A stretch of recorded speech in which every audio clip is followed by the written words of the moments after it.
The Secrets of Star Wars is brought to you by the StarQuest Production Network and is made possible by our many generous patrons. If you'd like to support the podcast, please visit sqpn.com/give. Hello there. Obi-Wan Kenobi here, also known as James Arnold Taylor, the voice of Obi-Wan, Jedi Master Plo Koon, and many other characters in the world of Star Wars. You're listening to... Shh, don't tell. It's the Secrets of Star Wars. May the Force be with you. Hello there. It's a power that Jedi have that lets them control people and make things float. Impressive. Every word in that sentence was wrong. Help me, Obi-Wan Kenobi. You're my only hope. This station is now the ultimate power in the universe. I find your lack of faith disturbing. It's against my programming to impersonate a deity. That's not how the Force works. Force is with me, and I am with the Force, and I fear nothing. Remember, the Force will be with you, always. You're listening to The Secrets of Star Wars, where we talk about everything connected to that galaxy far, far away. From movies to books, TV shows, and more, we're looking at the deeper themes and meanings found in the Star Wars universe. Today, we're talking about the next episode of The Acolyte, Episode 3, Destiny. Be sure to follow us on Apple Podcasts, Spotify, your favorite podcast app, or on the StarQuest YouTube channel. You can find us on Facebook at facebook.com/StarQuestMedia, on X, where we are at SQPN, or on Instagram, where we are at StarQuest Network. And, of course, be sure to get your official Secrets of Star Wars gear at sqpn.com/merch. So, we've got a great panel tonight. I'm Robert King. Joining me are Jon Koral. Hi, Jon. Hello. And Thomas Salerno. Hey, Thomas. Hello, Robert. So, this was an unusual episode. The entire episode was a flashback, flashing back 16 years before the rest of the series, when Osha and Mae were children, the only children, in a coven of Force-using witches on Brendok. The Jedi have been watching this coven, and the coven is afraid that the Jedi want to take their kids away from them. The timing is critical, too, because this very night, Osha and Mae are ready to make the Ascension, which is a rite of passage that initiates them as full witches. But Osha doesn't want to make the Ascension. And when the Jedi arrive, the very 4 Jedi we've already met, Indara, Sol, Kelnaka, and Torben, she's concerned that, they are concerned that the Coven is training children, and Osha declares that she wants to become a Jedi. There's some political negotiation, and the witches allow the sisters to be tested, but they ask the sisters to deliberately fail the test so that they can stay at home. Osha doesn't want to lie, though, so she convinces her mother Anastasia to let her go with the Jedi. Mae, on the other hand, would rather see Osha dead than see her as a Jedi, and she starts a fire that destroys the entire coven. Mae ends up falling into a great pit, but Sol rescues Osha at the last minute and takes her back to Coruscant. And then we see Mae, who has survived somehow, the way people survive in Star Wars. Mae is furious that she can't find Osha, that Osha is gone. And that's where we're left at the end of this episode. It's a wild episode with a lot going on, a lot to talk about. But let's just start with the setting itself. We have this coven of witches, and of course I'm thinking Night Sisters, but they never use quite that language. So what do you guys think about this coven that we start out in? I think that just from me personally, I think the Star Wars witches thing is starting to feel a little bit overdone recently. Okay, because of the prominence in Ahsoka. They've been in Clone Wars, obviously. They were in Ahsoka. They were in Tales of the Empire, and now this. And I'm starting to feel a little bit tired of this concept. That's just me personally. I know that's a me thing. And I'm just like, I've never been that into the whole Star Wars. I feel that the Star Wars witches thing is good in small amounts. And I feel like we've been given more than, I don't know. It's just, I know it's just a personal taste thing. But what I did find interesting, though, is that they're clearly not the same order or same type of witches as the Night Sisters. They don't have that green spooky magic that the Night Sisters wield. It's a very different kind of coven. But yeah, just from a personal standpoint, I was like, witches again? I don't know. What do you think, John? Yeah, I mean, I found it interesting overall, but I don't have the background of all the areas that witches have been talked about in the series, but, having watched Ahsoka and some other episode, it just seemed to me that I was expecting it to be something more like the Night Sisters, but then obviously it is something different, especially with the way they get their head branded in a sense, once they go through the ascension. But it seemed, the frustrating thing I had with this whole episode, though, is it seemed like they were trying to pack a lot of story into a limited time. It's like, and that's where I just had a lot of questions at the end of it all.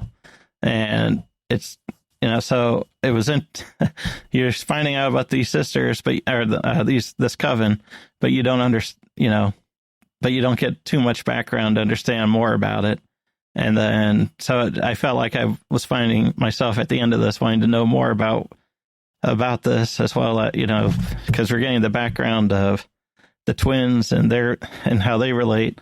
You're getting the background of the sisters, you're getting the background of the Jedi and how they came into this. And it's just like, and then you're getting discussions on the Force, and it's just like, okay, what? There's so much that they're trying to pack into this, and it just didn't seem, I felt like I didn't get enough information on what this coven was about or understanding it better. To an extent, but because I guess too, you saw that other group in the beginning where Mae runs in that first episode. No, wait, never mind. I'm thinking of something else. Never mind. Well, there's a lot going on in this show altogether, right? Well, I was just wondering. It was the Tales of the Jedi I was thinking about, where Morgan Elsbeth. I got that mixed up. The Mountain Witches, right? Because that was another one. Yeah, you said that. Yeah, the Mountain. Yeah. So I'm getting it all confused too. It's like there's been so much witches stuff. I'm kind of getting the impression that maybe witches of one kind or another is a way that they are trying to incorporate the idea that the Force is much broader than the Jedi and the Sith. But they've kind of just got this one other word that they keep coming back to of witches. Right. And yeah, I can agree. It would make, I know it would probably be better if they had, you've got, your Night Sister witches, and then you've got your, your weird old warlocks somewhere else, and then you've got your mountain mages or something like that. But, I don't know if they think druids. That would be too. Yeah, druids. Yeah. Yeah, and suddenly we've got all the D&D classes in here. Yeah. And why not? I want to be a bard. On the one hand, it's an easy shorthand. On the other hand, it feels like they're just kind of going to that well a lot. But I rather liked the way this episode made it feel like a real community. They had a certain history, they had a certain theology in a way, and definitely there were tensions within the community that felt very realistic, and I appreciated that.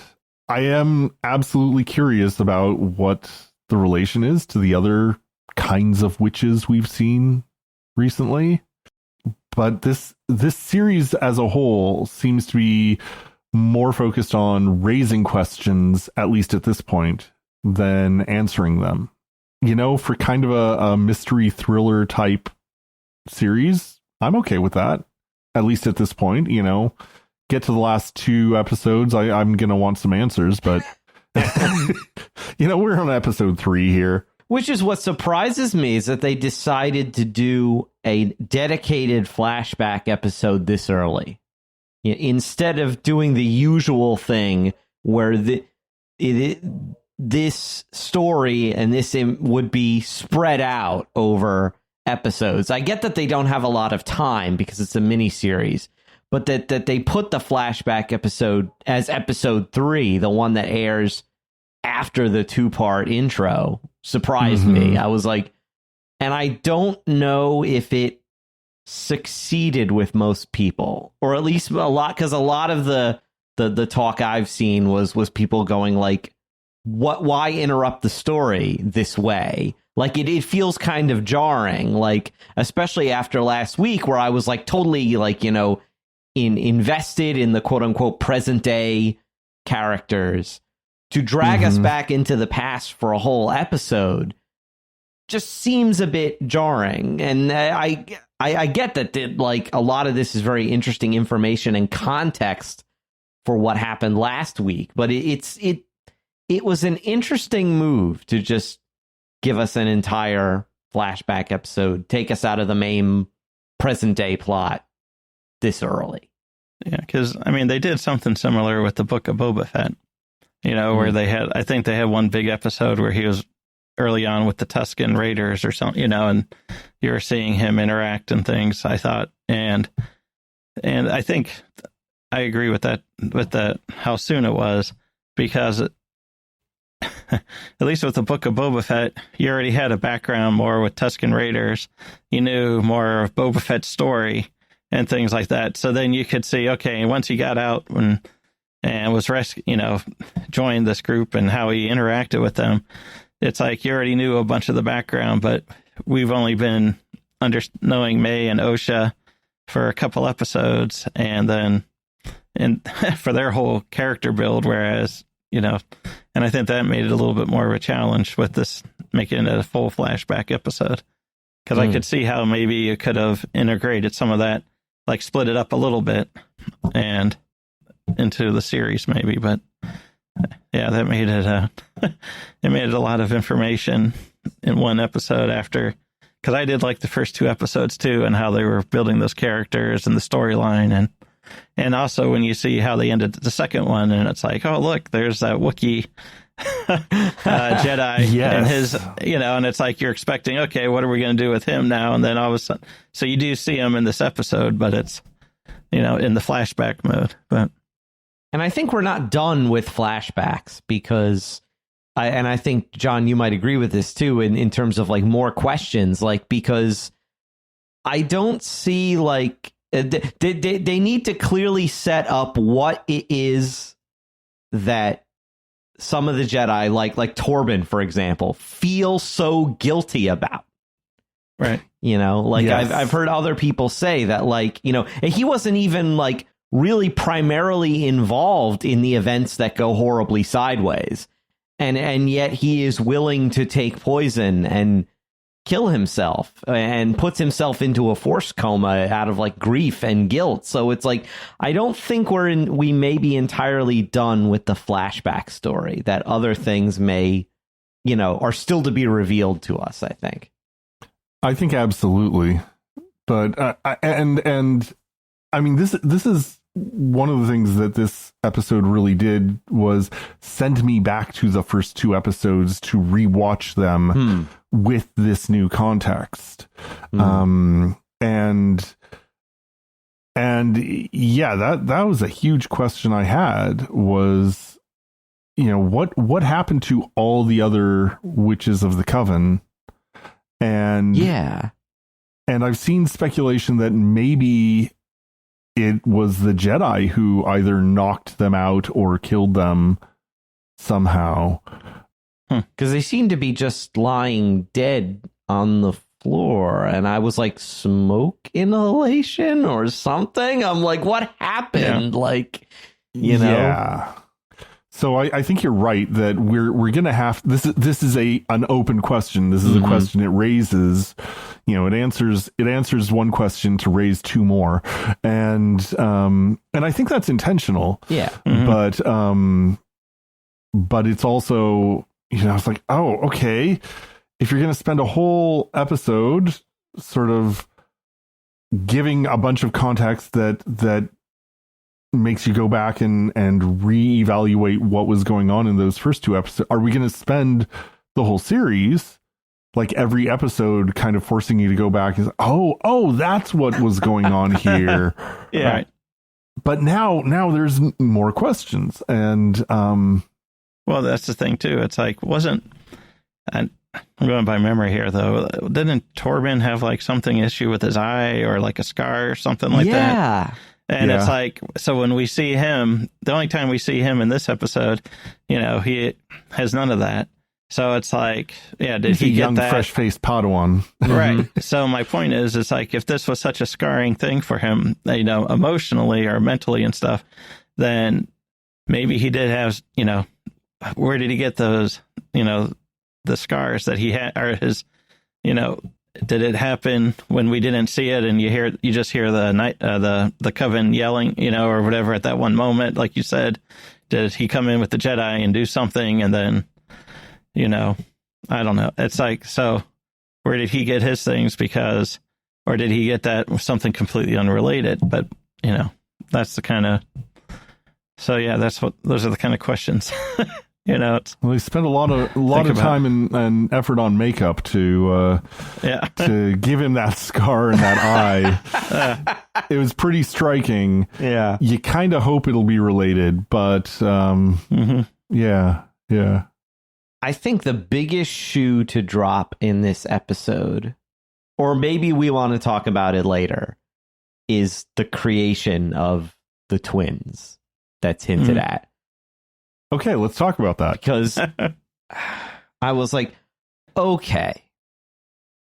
Everybody knows from The Phantom Menace that Anakin Skywalker, that Shmi Skywalker had no husband. She mysteriously carries Anakin, gives birth to him, and raises him. The Jedi interpret this as a vergence in the Force. There's some extra canonical material, like the Plagueis novel, that implies that it was the Sith who somehow create Anakin in some mysterious way. And in this episode, we are introduced to the idea that Mother Anastasia has somehow created the twins. And in a way that the Jedi would specifically object to. Object to, and that one of the other witches, carried them to term and something like that. And I'm like, wait. And I'm like, I thought that was a chosen one thing and part of the prophecy. We're going to introduce another virgin birth thing. Okay. Interesting move, Star Wars. I'm like, unless, and with although the involvement of the Sith though interests me, because I'm like, is this where the Sith learn of this possibility? I don't know. Yeah, because if and the Sith even being involved with the creation of Anakin is not explicitly canon at this point, I don't think. But if they are going to move in that direction of recanonizing elements of the Plagueis novel, then they're going to have to address that. And if the Sith didn't discover that technique on their own, maybe they're trying to imply that they learned of it through the events of this show. So yeah, I just thought, I'm like, okay, show, you better have, there better be a good reason you're introducing this, is basically what my reaction was. Maybe. I like, because I get some very non-Sith vibes from this coven. And so I don't think they are directly related to the Sith. No, but that, maybe, through the interactions with the twins and one of them being an acolyte, that somehow that information, the Sith learned about this coven and what they did through the events of this show. That Mae's master is a Sith. Yeah. Okay. Maybe. Yeah. It's, I mean, the temptation is to go off in all kinds of speculative directions, right? Because there's so many questions and there's so many connections to other Star Wars stories that we're more familiar with. And so seeing what's, what all these threads are and threads. I have to say I loved that. And I do want to come back to it, but like seeing all these connections with other Star Wars media is like, is this all going to be connected somehow? And I mean, insofar it's the same universe, of course it's going to be connected. And Disney likes rhyming as much as Lucas does. So, but I just feel like if you bring in the virgin birth thing in Star Wars, you almost have to connect it to the Skywalkers, because that was that saga, because that was such a huge part of that after, the prequels, the prequels established that as, Anakin's origin. And I'm just like, why introduce if you introduce it and then don't somehow tie it into the wider story, I just feel like, I don't know, it's just a weird thing to introduce. That's this whole episode for me. It's just going like, well, that was weird. Why did we introduce this? I did like things about the episode, I want to be clear, but it's like, right. On the whole, I was just like, this is a very odd and strange episode. And they're taking this now in directions I didn't expect, which can be good, but now there's more risk involved, I fear, with the story. It's like when you introduce elements like this, the payoff's got to be really good, or they risk, it falling flat. Yeah. The kind of risk they're taking, though, is one that I am very much on board with, because I am hoping... One of the things that I loved about the first two episodes was how they were very much taking different perspectives on the Jedi, on the murder itself, on the the various characters, the whole idea of the twins, and so I am kind of assuming an unreliable narrator here. And I am expecting, whether we get another full flashback episode or not, that we will be revisiting these events and reinterpreting these events, and that this is a part of the structure of the show, that it's going to be look at this, now look at it from a different perspective, now look at it from yet another perspective. Because we haven't seen all of it. As we said, we don't see the deaths of the Coven. And we see him lying on the ground. Yeah. And I mean, after you see Darth Maul chopped in half and thrown down a thing, and he survives, anybody could still be alive. Right. Yeah. Yeah. Well, I can see as they go further along, perhaps. Well, we've seen it now. This was mostly from the twins' perspective, this flashback, right? And maybe as we go along further, they'll do one from Master Soul's perspective, because then that would pull in the rest of the Jedi, because we see him in that one scene in the beginning of the, looking at him from a tree. But then it makes me wonder, as like, okay, as she goes after, I'm guessing she's going to go after the Wookiee next, right? Because they kind of tease that at the end of episode 2, here's the Wookiee at hit where, and they found out where he lives. And then, so whatever happens there, then when they come, when it comes up to Master Soul later, then that's when you'll have another flashback of what he saw and everything that happened, from his perspective. And then maybe that's where you find out what happened to the Coven, and, it's more accurately or something, or more detail.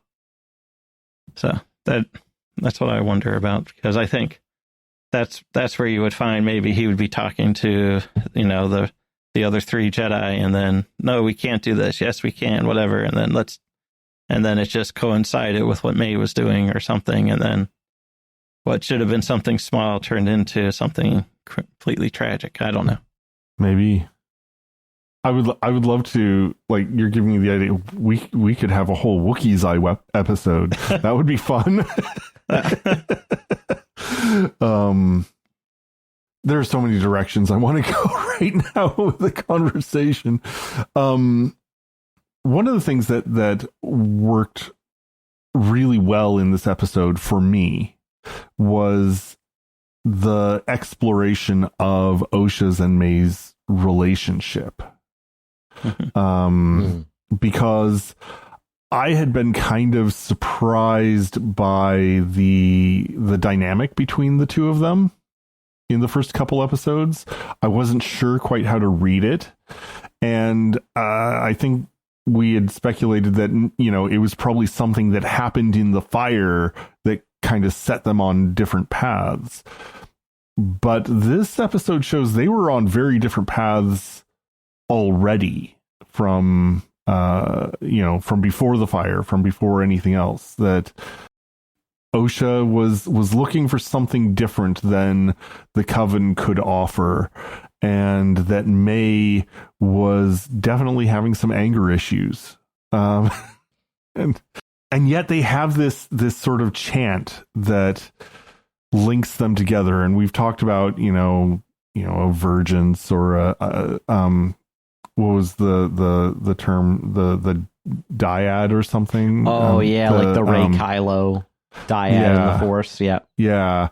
And so this is also like drawing on those kinds of ideas of that there's these twins are in some way special, chosen in some way. And it seems like kind of like Rey and Kylo Ren or Ben Solo, they are sort of destined to be walking opposite paths in a way. But I don't know if they are going to come back together in the way that, Rey and Kylo Ren, Rey and Ben Solo, sort of landed on the light side. I'm not sure I see Mae going there. So I don't know. I just loved the way this episode developed their relationship and again helped me understand like what was going on between them and why they were sort of both kind of surprised and like there was a mixture of emotions when they discovered that the other was alive. Yeah.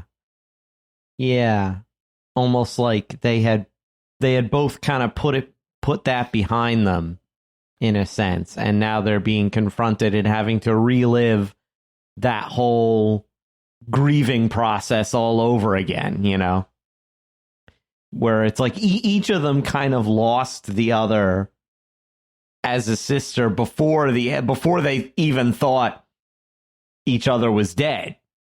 Their paths were so divergent that, they Mae wants them to stay together and follow the same path. And Osha's just not having any of that at all. What did surprise me is that like, she very quickly wants to become a Jedi, like very soon after meeting them for the first time. The call to become a Jedi is almost like instantaneous in her. Well, I guess she really must see in the Jedi the fulfillment of that thing she's been searching for but couldn't quite name. Mm-hmm. And then when she finds it in the Jedi, which is very interesting. It just reminded me of some, in some instances, like when you read like the lives of the saints, and they'll just have this life-changing moment, where it's like they encounter a religious order or another saint, and their just whole life is like completely, from their perspective, turned upside down, but also fulfilled in a way that they hadn't. That they've been looking for this thing their whole life, and it's almost like the pearl of great price, right? You sell everything to have it. You know, you find the treasure in the field, you go and sell everything to have that field. It's kind of the same way with Osha. She is willing to give up her connection to her sister and her life with the Coven, the only life she's ever known, to have this treasure that she's found, this feeling of fulfillment that she wasn't getting from the Coven, that she's found with the Jedi. Perhaps a sense of purpose, maybe, because the Jedi clearly have a calling to go out into the wider galaxy and help people, whereas the Coven is kind of a very insular community, kind of ruled by fear because of past persecutions. You know, there's a lot of interesting ideas raised by this, I think. What I liked about it was really seeing the differences in them, not just, you know, partly their attitudes. But I didn't like one of the questions I had, though, under the Bunta tree, there's that little flying thing, and then you see Osha, you know, playing with it a little bit with the Force. And then, especially when you have the captions on, then when Mae's playing with it, it says menacing music, you know, or something. And it's like, and I'm thinking, what were the differences of what was Osha's intention and what was Mae's intention? You know, is Mae known for doing cruel things or something with the thread or the Force, whatever, you know, or one of the questions I had. But the thing I liked, though, that I thought they did a good job, though, was showing it's like, even though they're twins, it's kind of like an older sibling and a younger sibling. And, you know, the younger sibling always wanted to be with the older one and stuff. And the older one's like, look, I just want to be myself and leave me, you know, and I don't want to just be tied to you kind of thing. And so that was interesting. Seeing Mae with it seems like she's the stronger or more experienced with using it. Because, like, when she's being tested at one point by her mother with the, you know, being pushed, it's Osha standing behind Mae, really, while Mae's the one using it. And, you know, but then again, she's also the more confident one with wanting to be in the Coven and going through the Ascension and that whole process. So it's like, so that was I thought that was interesting to see how, while Osha has the Force, it seems Mae's either a stronger user of it at that point, or maybe takes to it quicker. I don't know. And then also a more confident user. Yeah. And also and then also the idea of one person, oh, I have everything I need. It's right here. And then the other one is like, oh, don't you want to go visit and travel and see the stuff and see what else is out there? You know, it's, you know, that's kind of, you know, a big thing too. So that was pretty so I did like seeing how they really separated those two characters, or at least giving them their unique identities, even though they're twins. And, you know, from the outside look all the same, but on the inside, you know, two significantly different people. Well, and even though, you know, like you say, you know, they definitely kind of code Mae as the bad guy, you know, the menacing music and the more aggressive stance. And, you know, she absolutely is acting like the bad guy at this point. Their motivations are both good things. It's like, I've got everything I need right here. I don't need to go looking elsewhere for it. And yet I want to go out and see what's out in the world and discover new things and explore other paths. And it shows like there are, again, it's like the multiple points of view. It's we aren't talking about an absolute black and white good and evil here. We're talking about competing goods that you know, that you get attached to in different ways. And you know, the show, I think, is exploring that notion of attachment. Right. Which is a huge Jedi theme as well, right? I was just going to say too, though, it's, you know, even though you see Mae and, you know, and Osha in the first two episodes as being like, okay, here's the good one, here's the bad one. Really, though, you see that not Mae has this feeling for revenge, you know, this driven for revenge for losing her sister, but then her sister has a big feeling of revenge for her sister who she believes killed everybody in the Coven by her actions. So it's like, so they're both driven, actually, even while they're two separate people with a lot of their outlook, they're also both being driven by revenge. At least when she finds out that Mae is alive, she's, she has this great level of anger towards her. And then, then Mae, on the other hand, is like, you're alive, Oshi, not just Osha, little Oshi, and it's like, so you see, so it's kind of interesting too, seeing that, not only just, so it's like, even though one person is viewed as maybe the good guy or good person, they also have, it seems, a darker side. And then what you see is the dark side, you see the light side that they had, the better side too. And so that's what that's the thing that I liked about the first two episodes. It made it more complex, was seeing those two different sides in both characters, I thought. And then you get and then you got more explanation in this episode about, their differences. Well, and I'm really looking forward to seeing how that develops.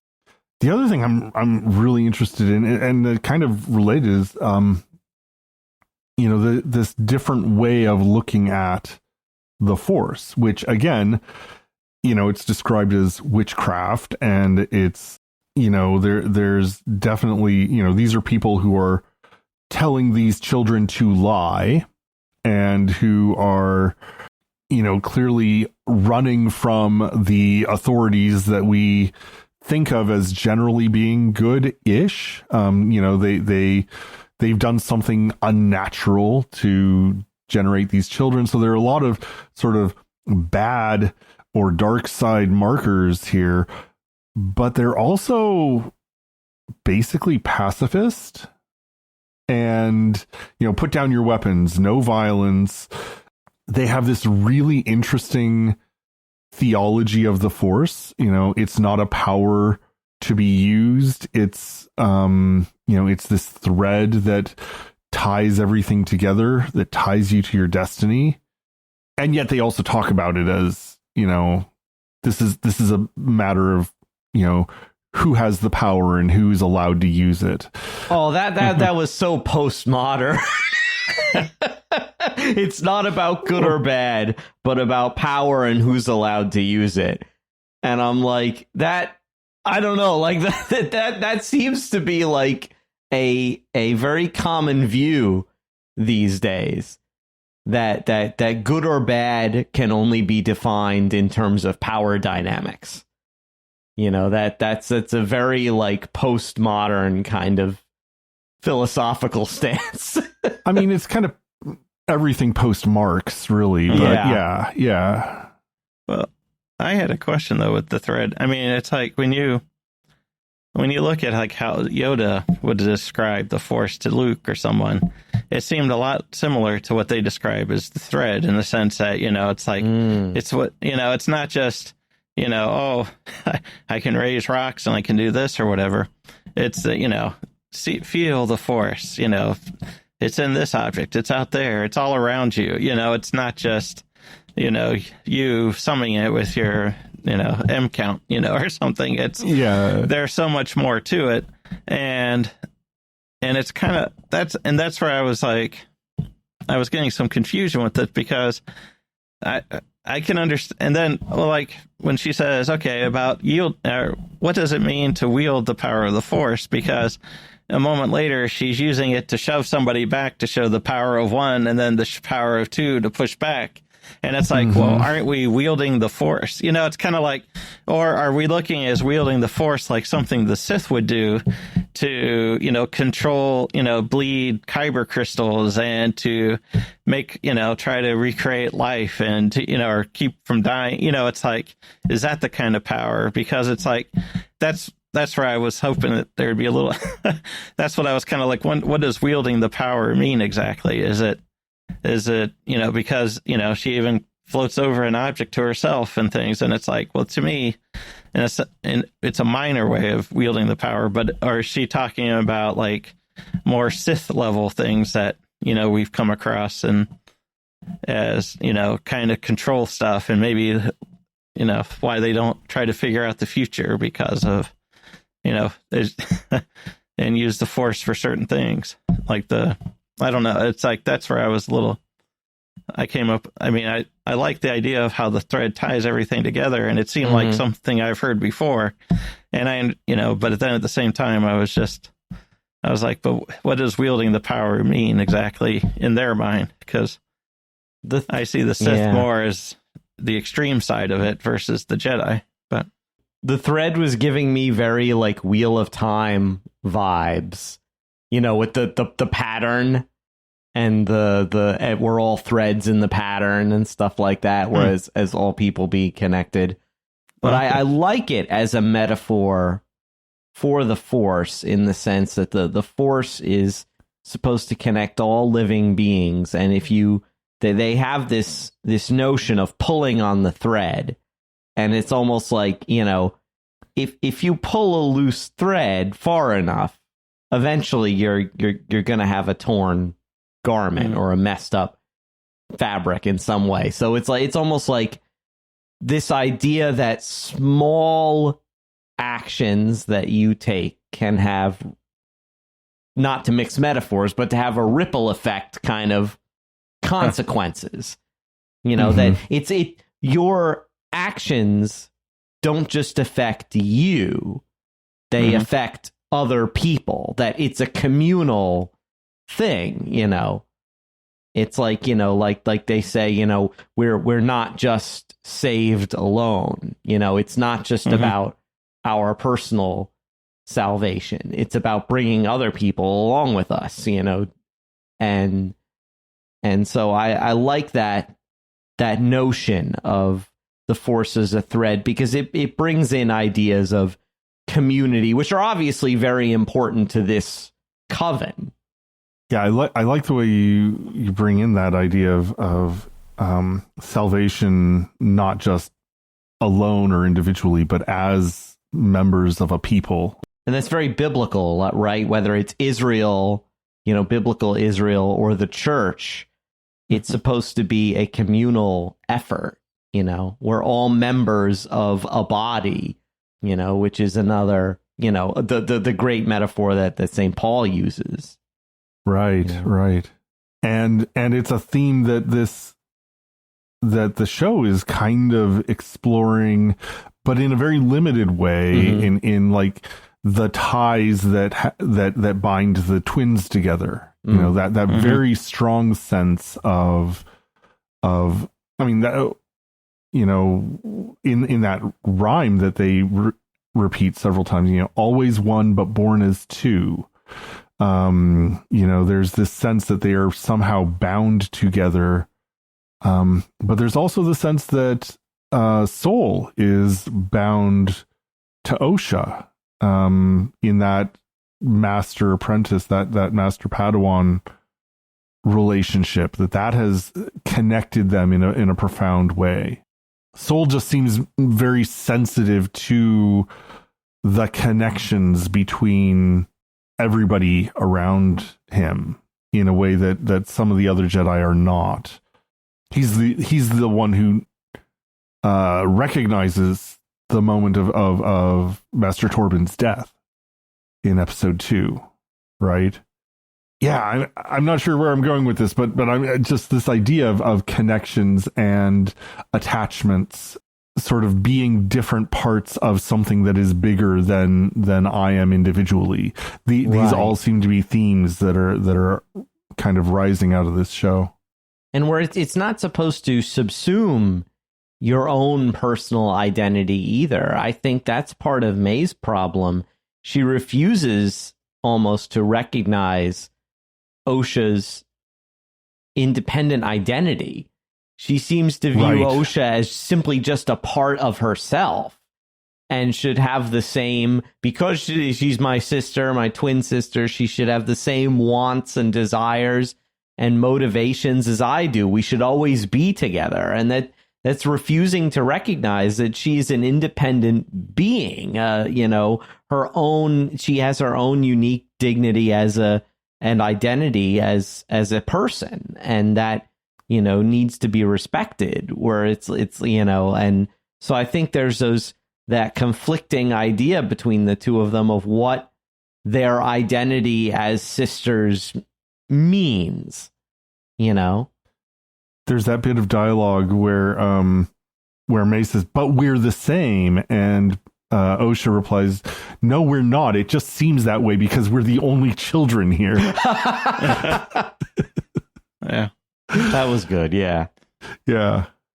You mentioned soul. I like what he says to Osha during his testing of her, and they get into that discussion of what she really wants, and because they figure out that the kids have been told to lie to them and hide their powers, and Soul leaves Osha with the following advice: that you must have the courage to say what you want, and you must have the courage to tell the truth. And that's so powerful. Yeah, because we often need to have the courage to say the truth, even when it's not comfortable. It reminded me almost of stories you hear sometimes of people who discover that they have a vocation to the priesthood or to religious life, and who need to tell family members who are not going to be supportive of it the truth, and to tell them the truth with charity, but also with courage. That they have to have the courage to be honest with their family members, knowing that those family members may not support their decision, but just, look, I need to have the courage to say that this is the life I want, and that that is the truth. These are, this is my vocation. And I found that scene very powerful. It's difficult because I think it's just naturally human to kind of assume that everybody around us sees things the way we do, because that's the only way that I can see the world is through my own eyes. And I just assume everyone else sees the same things that I do. And finding that balance between, we are like especially with family members, bizarrely, I am the only one in my family who likes bacon. And it like, just discovering this made me feel almost alien in my family. It's like, what do you mean you don't like bacon? Bacon is the most marvelous thing in the world. And it was like, I actually prefer sausage. And it's like, I mean, sausage is okay, but bacon, right? And but discovering that difference and being able to articulate it in a small way, to say nothing of the kind of example you're talking about of a religious vocation, where it's like,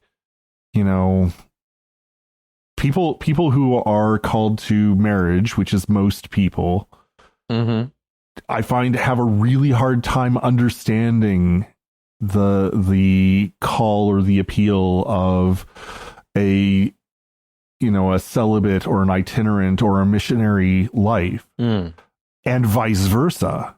It's like, but how can you not, just be completely consumed by this call from God? How can you be so wrapped up in, a mortgage and, getting a steady paycheck and things like that, all these worldly things. And it's like that balance of, we are part of the same body, but we are different parts, that Pauline insight. And he's like, well, some are called to be teachers, others prophets, others to works of charity, that we all have our, not just our life vocations, but our specific tasks that we've been called to, because we've all been given different talents and different insights and different personalities, where it's, I think he says, like the whole body can't be an eye, the whole body can't be a hand, because then where would the body be? It just wouldn't function, so we have all of these, we all bring our different strengths together in kind of a cooperative way. And I think in some ways, both the Coven and the Jedi do that, but in different ways. the Coven just wants to be the Coven. They don't want to deal with outsiders because of the painful events in their past history. But they have this very strong sense of community with the different members. But the Jedi want to be, it's funny. Everyone in Star Wars calls them weird monks, but they don't act like monks because they don't just stay in the Jedi temple. They go out into the wider galaxy in a kind of mendicant way and try to, right wrongs and help people and represent the ideal of the Republic to people. And so, I think we're like you said earlier, Robert, about being the two different kinds of goods, two competing goods. It's I think that's where a lot of the friction between the Jedi and the Force Witches comes from. It's just that they can't see from the other's perspective why what the other one does would be of any value. Yeah, they don't have an analogy of the body. They both think they are the only way, the complete body themselves. Mm-hmm. Yeah. It would be like, it would be almost like the Franciscans and the Trappists, saying well, no, what you do isn't any good, and no, what you do isn't any good. Where it's no, we need Franciscans and Dominicans who are mendicants and out in the world, and we also need Trappist monks who stay in their monastery and pray for the world. We need cloistered poor clares who pray for sinners and pray for the world in their monastery, and yet we need sisters of charity out in the streets working with people. But it would be like if different religious orders just completely denied the value of their sister and brother orders, And to say nothing of denying the value of ordinary lay people who bring the charity of Christ into the streets and into their workplaces and into their families. Christify the world, yeah. Yeah. One of the things that I think is really hitting home about this show is my own personal experience is very much of the beauty and ideal of the church and what the church can be and should be, and the reality of how the church behaves and particular members of the church behaves on a day-to-day basis. It's is this loving God? Is this loving our neighbor? This is not always loving God or loving our neighbor. Not living up to the call that Christ has for us. And, that doesn't delegitimize the church, but it does let us know that, that in a sense, what God is asking of us, what Christ's call is to be more than merely human, is to live a life of the Spirit, to live a divine life. And I'm seeing, the Jedi and the Coven now sort of portrayed as real people encountering a power that's greater than they are, and thinking that they have the way to live according to it and falling short. Everybody falls short of the grace they've been given, of the force, the thread, the power, whatever you want to call it. And so I think that's one of the things that is resonating so strongly about this series for me. No, I think that's true, that that what the series is doing well is showing us that you can have you can know that institutions fall short of the ideal without completely rejecting the need for institutions or completely rejecting the ideal. I do want to say one thing that Mother Anastasia said that I found very striking and very impactful was when she's talking to Osha alone and about what Osha really wants, and she says, "Fear should not make this decision. You should." Yes, that was a great line. Yeah, because that that resonated with me on a personal level, where it's in the past, sometimes I've let fear make decisions for me, or not stepped out and done something that would have benefited other people because of fear of failure or fear of being judged by other people. Mm-hmm. And it's like, yeah, you shouldn't, you're letting fear limit you that way. And we know that fear, that kind of fear is not of God either. Yeah. I think in Ignatian spirituality, it's one of the signs of the bad spirit to have that kind of fear, rather than a sense of peace with the decision you've made. Fear leads to the dark side. Right. Fear is the path to the dark side. Yeah. So like I said earlier, there is a lot of good in this episode. It was just, there were other things about it, though, that were so disorienting that I feel like on rewatch, the episode might improve for me, because I was just so thrown out of whack by some other things that it took a lot of meditating and thinking about the episode to actually okay, what were the things about it that really struck me, Well, I think you can absolutely say the end of episode 2, having that little vignette with Kilnaka, then transitioning into this flashback. I think that's objectively a bad editing decision. Mm-hmm. Yeah, right. Yeah, and I would agree with that. Yeah. I mean, that's just confusing. Mm-hmm. But I agree. I think the overall pacing and structure of it, it'll either justify itself or not when we see kind of the whole arc of the series. What I found was interesting too was one of my questions that I had, but then when Thomas was explaining it with the uniqueness of the individual earlier, it's because I was thinking how extreme is Mae when she is like, okay, not just I won't let you leave, you can't go, we're stuck here now, and then she's like, what are you going to do about it? And she says, I will kill you. And I'm like, that's such a different level. And that one's one of the things. But then if you think about, at least what I began thinking about just, a few minutes ago here, was the fact that when if you're seeing yourself not as a unique individual, but as the same person between Mae and Osha, then killing Osha really isn't killing another person. It's just improving, it's like it's solving a problem that you're having. In a sense, right? You know what I mean? Because it's like, because if the two of you are here and one thing's not working with it, well, let's just get rid of it and then I'll be fine. And I wonder if that's kind of what it's, I don't know. It's just kind of, if you don't see that person as a unique individual and you just see it as an extension of who you are, well, how can I solve this? Well, here's one way of doing it. And versus, okay, let's work this out together. We're sisters. We love each other.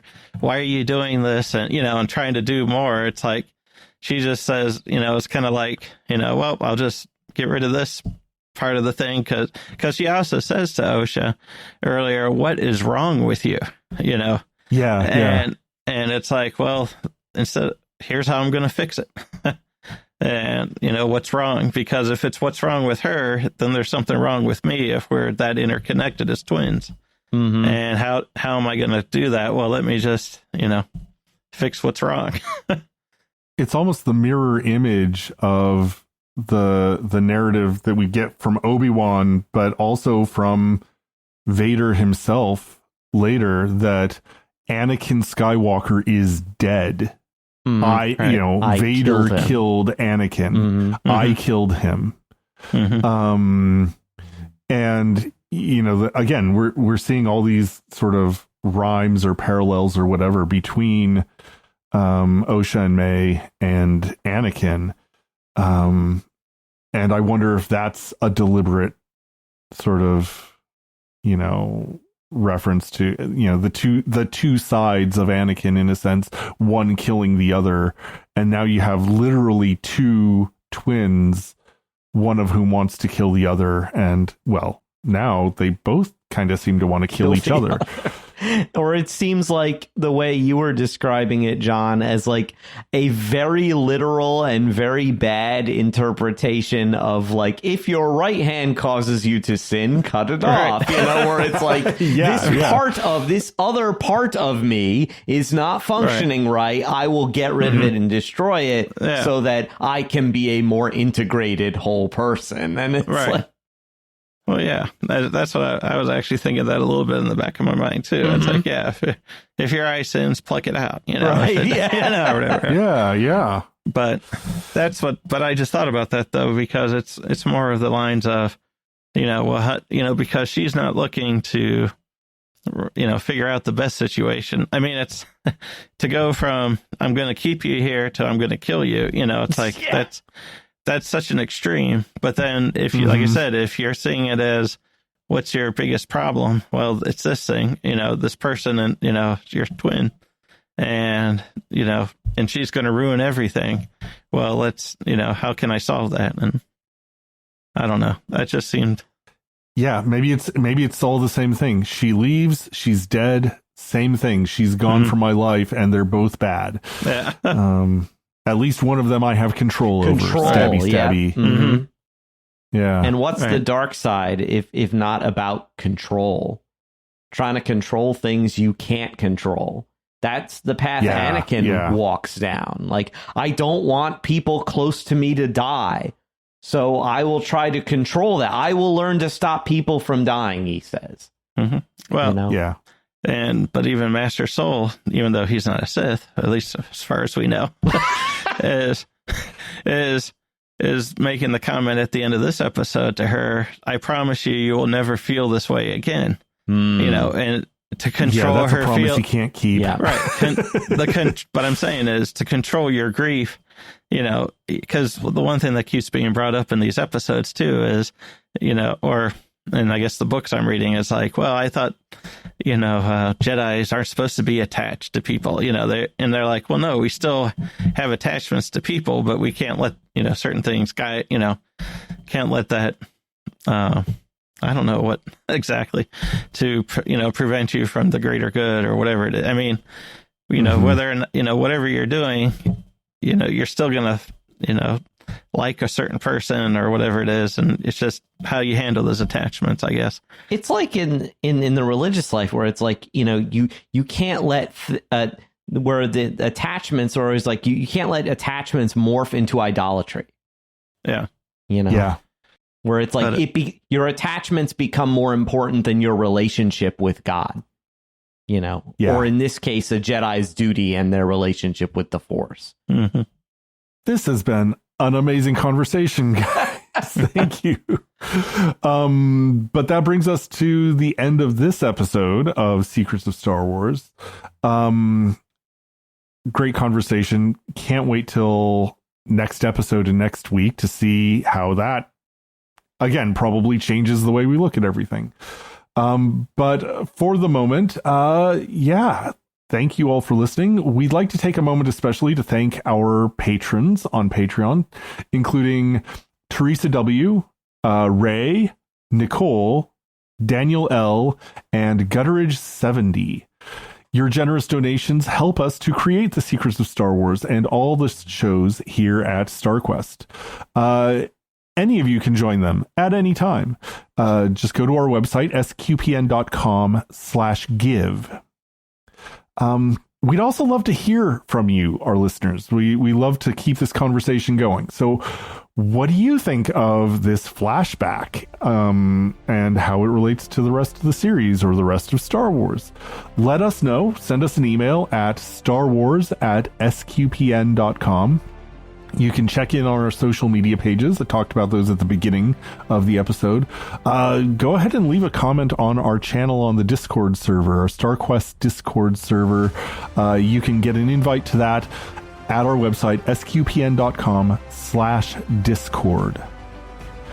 So, again, really enjoying this conversation. Looking forward to where it goes next. But until next time, Thomas and John, thank you for joining me in sharing the secrets of Star Wars. Thank you, Robert. Thanks. I had a great time. Once again, I've been Robert King. thank you for listening to The Secrets of Star Wars on StarQuest. Here's another show on the StarQuest Network you're sure to enjoy. The Secrets of Technology. Find it wherever fine podcasts are found or at sqpn.com/technology.